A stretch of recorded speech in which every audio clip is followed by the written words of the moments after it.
Mga katrops, welcome back ulit kayo sa aking channel Sports React PH at ngayon na ay pag-uusapan natin ang balitang meron nga daw pong ibinulgar si Stephen Curry sa kanyang mga fans. Pag-uusapan na rin nga natin ngayon dito sa ating panibagong video ang balitang nagkagulo nga daw ang Los Angeles Clippers matapos silang matalo sa kanilang rematch laban sa Los Angeles Lakers.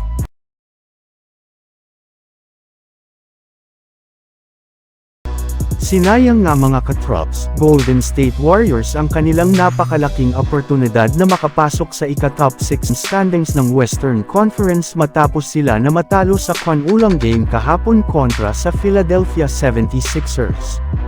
Pero hindi rin naman nga ibig sabihin niya na wala na silang pag-asa na makuha itong muli dahil may tsansa pa rin mga sila na maagaw ito sa Clippers sa mga susunod na araw.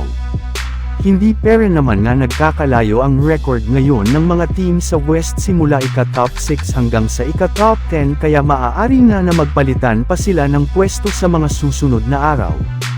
At ayon nga sa isang analyst, kung meron man ng isang team ang may kakayahan na makuha ang ika-6th seed sa West, ito ay walang iba kundi ang GSW lalo pat unti-unti na rin naman nang bumabalik ang championship confidence ni Stephen Curry. In fact, sa unang pagkakataon nga simula 2019 ay nakagawa na nga ito ng in-game dunk sa kanilang last game laban sa Sixers. Pero pagkatapos rin naman nga ng kanilang naging laban ay mismong si Curry na nga ang nagsabi sa kanyang post-game interview na ang kanyang ginawa dunk nga nito kahapon ay ang magiging huling dunk na niya sa kanyang career sa NBA.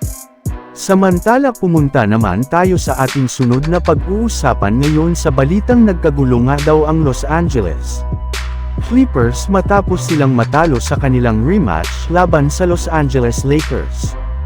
Nagawa na naman nga mga katrops ng Lakers na maipanalo ang kanilang rematch laban sa Clippers ngayong araw sa score na 108-100 sa pangunguna ni Luka Doncic na nagtala ng 29 points, 6 rebounds at 9 assists.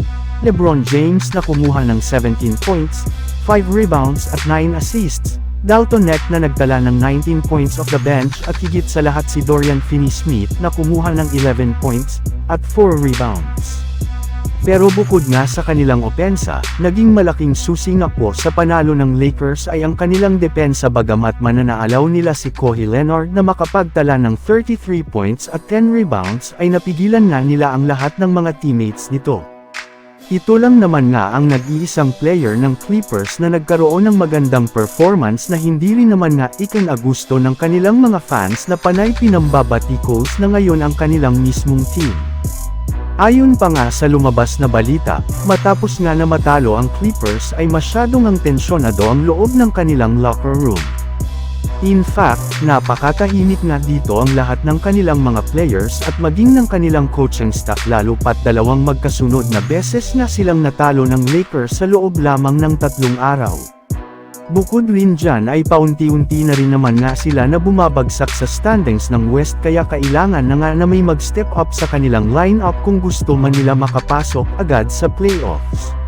So yun lang nga mga katrops ang handog ko sa inyong storya ngayong araw. Sana nag-enjoy kayo. Please like and subscribe my YouTube channel Sports React PH para sa iba pang storya at update patungkol sa NBA. Kita-kits muli sa ating susunod na video.